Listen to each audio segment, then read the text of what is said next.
ಅಂದ್ರೆ ಒಂದು ಕುರಿ 90 kg ತನಕ ಬರುತ್ತೆ ಅಂತ ಕೇಳಿದ್ದೆ ನಾನು, ಇದೇ ಫಸ್ಟ್. ಬರುತ್ತೆ, ಯಾಕಂದ್ರೆ ಬರುತ್ತಲ್ಲ. ಇನ್ನು ಡಾರ್ಪರ್ ಅಂತಿದೆ, ಅದು 150 160 ಅಲ್ಲಿವರೆಗೂ ಬರುತ್ತೆ ಸರ್ ಅದು. ಈಗ ನಾನು ಕೆಲವು ಹಳ್ಳಿ ಕಡೆ ಕುರಿ ಮಾರ್ಕೆಟಿಗೆ ಹೋಗ್ತೀನಲ್ಲ, ಅಲ್ಲೆಲ್ಲ ಸಾಕೋದು ಹಿಂಗಿಡಿದ್ ನೋಡ್ತಾರೆ, ಒಂದು 18-20 kg ಬಂದ್ರೆ ಅದೇ ಹೆಚ್ಚಾಯ್ತು. ಇಲ್ಲ ಸರ್, ಇದು 100 ರೀಚ್ ಆಗ್ತದೆ ಸರ್, 100 ತನಕನೂ ರೀಚ್ ಆಗುತ್ತೆ. ಹೌದು ರೀಚ್ ಆಗ್ತದೆ. ಅಂದ್ರೆ ಈಗ ಒಂದೊಂದು ಕಿರಿ ಎಷ್ಟೆಷ್ಟಿದೆ ಇದು ಸರ್? ಇದು 45-50 ಇದೆ ಸರ್. ಈಗ ಇನ್ನೂ ಬೆಳೆಯುತ್ತೆ? ಸರ್ ಬೆಳೆಯುತ್ತೆ, ಇನ್ನು ಇದ್ರ ಡಬಲ್ ಆಗುತ್ತೆ. ಹೌದು. ಇದು 7 ತಿಂಗಳ ಮರಿ ಅಷ್ಟೇ. ಈಗ 3 ತಿಂಗಳ ಮರಿ ನಾವು ತಂದಿರೋದು, 4 ತಿಂಗಳಾಗಿದೆ ನಾವು ತಂದು. ಅಲ್ಲಿಗೆ 7 ಮಂತ್ಸ್ ಮರಿ ಸರ್ ಇದು. ಬರೀ ಇದು ನೀವು ಮರಿ ಮಾಡಿಸೋದು ಆ ಥರ ಏನು ಮಾಡಲ್ಲ ಇಲ್ಲಿ? ಇಲ್ಲ ಸರ್, ಆ ಕಡೆಯಿಂದನೇ ತಂದು ಬರೀ ಮರಿ ತಂದು ನೀವು ಸಾಕಾಣಿಕೆ ಮಾಡೋದಷ್ಟೇನೆ. ಓಕೆ.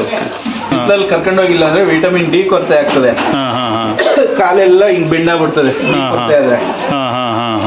ಜಾಗ. ಈಗ ಬಿಸಿಲಲ್ಲಿ ಕರ್ಕೊಂಡು ಹೋಗಕ್ ನಮ್ಗೆ ಟೈಮು ಎಲ್ಲ ಇರಲ್ಲ. ಆಮೇಲೆ ಅಂದ್ರೆ ಈಗ ವಾರಕ್ಕೆ ಒಂದ್ಸರಿ ನಾನು ಕರ್ಕೊಂಡು ಹೋಗ್ಬೇಕು. ಹೌದು. ಈ ಹಸಿಮೇವು ಕೊಟ್ಟಿಲ್ಲ ಒನ್ ಟೈಮ್, ದಿನಕ್ಕೆ ಒಂದು ಟೈಮ್ ಹಸಿಮೇವನ್ನು ಕೊಡ್ಬೇಕು ಸರ್. ಕೊಟ್ಟಿಲ್ಲ ಅಂದ್ರೆ ವಿಟಮಿನ್ ಇ ಕೊರತೆನೂ ಆಗ್ತದೆ. ಓಕೆ. ಅವೆಲ್ಲ ಡಿಫಿಷಿಯನ್ಸಿ ಆಗಿ ಕೆಳಗಡೆ ಅವು ಕಟ್ಟಿದೀವಿ. ಅಲ್ಲಿಗೆ ಇದನ್ನ ನೀವು ವಾರಕ್ಕೊಂದ್ಸರಿ ಕೆಳಗಡೆ ತಗೊಂಡೋಗಿ ಕಟ್ತೀರಾ? ಕಟ್ಟಿದ್ರೆ ಒಳ್ಳೇದು. ಒಂದಿನಾದ್ರೂ ಕಟ್ತೀರಾ? ಹೌದು, ಹಸಿಮೇವು ಕೊಟ್ರು ಒಳ್ಳೇದು. ಕೆಳಗಡೆ ಬಿಡದೆ ನಾವು ಬಿಸಿಲಿಗೆಲ್ಲ ಬಿಡದೆ vitamin D and vitamin E ಅವೆಲ್ಲ ಡಿಫಿಷಿಯನ್ಸಿ ಆಗಿ ತೋರಿಸ್ತೀವಿ ಸರ್. ಆದಾಯ ಎಷ್ಟು ಬರುತ್ತೆ ಸರ್? ಅಂದ್ರೆ ಡಬಲ್ ಅಂತೂ ಬರುತ್ತೆ, ನೀವೇನು ಇನ್ವೆಸ್ಟ್ ಮಾಡಿರ್ತೀರ ಅಷ್ಟೇ? ಸರ್ ಇಲ್ಲ ಸರ್, 1 ಇಯರ್ಗೆ ಒಂದು ಕುರಿ ಮೇಲೆ 10,000 ಆದ್ರೂ ಆದಾಯ ಬರುತ್ತೆ. ಈಗ 20 kg ಕುರಿ ನೀವು ಎಷ್ಟಕ್ಕೆ ತರ್ತೀರಾ ಸರ್? ಅದು ಅಂದ್ರೆ ಸೀಸನ್ ಮೇಲೆ, ಒಂದೊಂದು ಸೀಸನ್ ಸ್ವಲ್ಪ ದುಬಾರಿ ಆಗ್ತದೆ, ಒಂದೊಂದು ಸೀಸನ್ ಕಡಿಮೆಗೆ ಸಿಗ್ತದೆ. ಅವರೇಜ್ ಒಂದು 10,000 ಕೊಡ್ಲೇಬೇಕು ಸರ್. ಒಂದು 20 kg ಕುರಿ ನೀವು 10,000 ತಗೊಂಡ್ಬರ್ತೀರಾ? ಹೌದೌದು.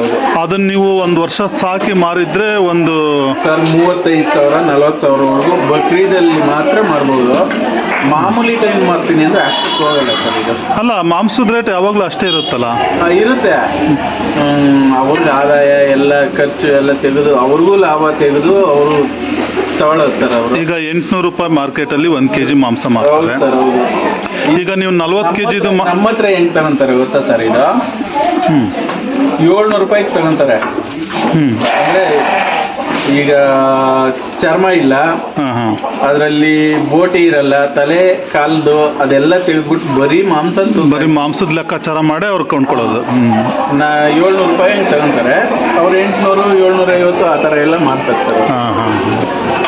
ನಮ್ಮ ಕಡೆ ಈಗ ನಿನ್ನ 40 kg ಕುರಿ ಅಂತಂದ್ರೆ ಅವರು ಒಂದು ಮಾರ್ಕೆಟ್ ರೇಟ್ 800 ರೂಪಾಯಿ 1 kg ಇದ್ರೆ ಒಂದು 30 kg ಲೆಕ್ಕದಲ್ಲಿ ತಗೊಳ್ತಾರ ಸರ್? ಇಲ್ಲ ಸರ್, ತಲೆ ಕಾಲು ಚರ್ಮ ಎಲ್ಲ ತೆಗೆದು ಅರ್ಧಕ್ಕರ್ಧ ಕಡಿಮೆ ಮಾಡ್ತಾರೆ ಸರ್. ಅರ್ಧಕ್ಕರ್ಧ ಕಡಿಮೆ ಆಗ್ತಾರೆ ಅಂದ್ರೆ ಅವ್ರ ಪ್ರಾಫಿಟ್ ಇಟ್ಕೊಂಡು. ಇದರಲ್ಲಿ ಹೆಂಗೆ ಅಂತಂದ್ರೆ ಈ ಶೆಡ್ಡಲ್ಲಿ ಮೇಯಿಸಿರೋದು 40% ವೇಸ್ಟ್ ಹೋಗ್ತದೆ, 60% ಮಾಂಸ ಸಿಗ್ತದೆ ಸರ್ ಇದರಲ್ಲಿ. ಅವ್ರು ಹಂಗೆ ಕ್ಯಾಲ್ಕುಲೇಷನ್ ಹಾಕಲ್ಲ. 50% ಮಾಂಸ 50% ವೇಸ್ಟ್ ತೆಗೆದ್ಬಿಟ್ಟು ವ್ಯಾಪಾರ ಮಾಡ್ಬಿಡ್ತಾರೆ. ಅಂದ್ರೆ ಈಗ 40 kg ಬಂದ್ರೆ ಒಂದು 20 kg ಲೆಕ್ಕಾಚಾರದಲ್ಲಿ ಅವ್ರು ಕೊಂಡ್ಕೊಳ್ಳೋದು. ಹೌದು ಸರ್. ಒಂದು 800 ರೂಪಾಯಿ kg ಅಂದ್ರೆ ಕೊಡಲ್ಲ, ಆಗ ನಾವು 700 ರೂಪಾಯಿಗೆ 700 ರೂಪಾಯಿ ತಗೊಳ್ತಾರೆ. ಒಟ್ಟಿಗೆ ಅರ್ಧ ವೇಸ್ಟೇಜ್ ಅಂತ ತೆಗೆದ್ಬಿಟ್ಟು ಅವ್ರು ಮಾರಾಟ ಮಾಡೋದು, ಅಂದ್ರೆ ಅವ್ರ ಪ್ರಾಫಿಟ್ ಎಲ್ಲ ಸೇರಿ ಅದೆಲ್ಲ ಲೆಕ್ಕಾಚಾರ ಹಾಕಿದ್ರು ಕೂಡ ನಿಮಗೂ ಉಳಿಯುತ್ತೆ. ಈ ಕುರಿಗಳೆಲ್ಲ ಏನು ಇಲ್ಲಿ ಕಟ್ಟಾಕಿರೋದು?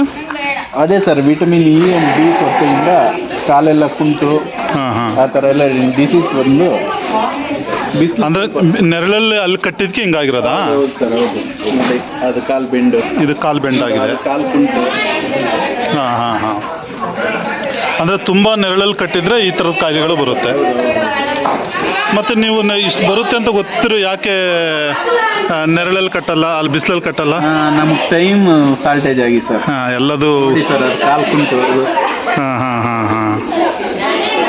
ಅಂದ್ರೆ ನೀವು ದಿನಕ್ಕೆ ಒಂದ್ಸರಿನಾದ್ರೂ ಬಿಸಿಲಿಗೆ ಕರ್ಕೊಂಬರಲ್ಲ? ಕರ್ಕೊಂಬರ್ಬೇಕು ಸರ್, ಕರ್ಕೊಂಬಂದ್ರೇನೆ ಈ ಡಿಸೀಸ್ ಬರಲ್ಲ. ಇಲ್ಲ ಅಂತಂದ್ರೆ ಸೇಮ್ ಎಲ್ಲದಕ್ಕೂ ಡಿಸೀಸ್ ಬರುತ್ತೆ. ಓಕೆ. ಒಟ್ಟಿಗೆ ಈಗ ಇದು ಸ್ವಲ್ಪ ರೇಟ್ ಕಮ್ಮಿ, ಈ ತರ ಡಿಸೀಸ್ ಬಂದಿರೋದು? ಇಲ್ಲ ಸರ್, ಇದೆಲ್ಲ ಸರಿ ಹೋಗುತ್ತೆ. ಇದು ಸರಿ ಹೋಗುತ್ತೆ. ಅದು ಫುಲ್ ಜಾಸ್ತಿ ಡಿಸೀಸ್ ಐತೆ, ಅದು ಸರಿ ಹೋಗಲ್ಲ. ಅದು ಅದೆಲ್ಲ ರೇಟ್ ಕಡಿಮೆ. ಇವು ಮತ್ತೆ ಟ್ರೀಟ್ಮೆಂಟ್ ಎಲ್ಲ ಕೊಡಿಸ್ತೀರಾ ಇದಕ್ಕೆ? ಹ್ಞೂ ಸರ್, ಟ್ರೀಟ್ಮೆಂಟ್ ಬೆಳಗ್ಗೆ ಇಂಜೆಕ್ಷನ್ ಮಾಡವ್ರೆ, ಮಾಡಿ ಏನು ಪಶು ವೈದ್ಯರು ಅಂತ ಬರ್ತಾರಲ್ಲ ಅವ್ರು ಬರ್ತಾರಾ? ಅವ್ರು ಕರ್ಕೊಂಬಂದ್ಬಿಟ್ಟು ಈ ಡಿಸೀಸಿಗೆಲ್ಲ ಸಾಲ್ವ್ ಮಾಡ್ತಾರೆ. ಫಸ್ಟ್ ಒಂದು ಟೈಮ್ ಅವರೇ ಇಂಜೆಕ್ಷನ್ ಹಾಕ್ಬಿಟ್ಟು ಹೋಗ್ತಾರೆ, ಹಾಂ ಹಾಂ ಹಾಂ. ಮತ್ತೆ ಯಾವಾಗ ಬರೋಕ್ಕಾಗಲ್ಲ ಅಂದ್ಬಿಟ್ಟು ನಮಗೆ ಹೇಳ್ಬಿಡ್ತಾರೆ, ನಾವೇ ಇಂಜೆಕ್ಷನ್ ಮಾಡಿ. ಮಿಕ್ಕಿದ್ದೆಲ್ಲ ನೀವೇ ಮಾಡ್ಬೋದು, ನೀವೆಲ್ಲ ಇಂಜೆಕ್ಷನ್ ಎಲ್ಲ ಮಾಡ್ತೀರಾ? ಹೌದು ಸರ್, ಹೌದು. ಹಾಂ, ಓಕೆ, ಥ್ಯಾಂಕ್ ಯು ಸರ್. ಒಳ್ಳೆ ಇನ್ಫಾರ್ಮೇಷನ್ ಕೊಟ್ಟಿದ್ದೀರಾ ಕುರಿ ಬಗ್ಗೆ.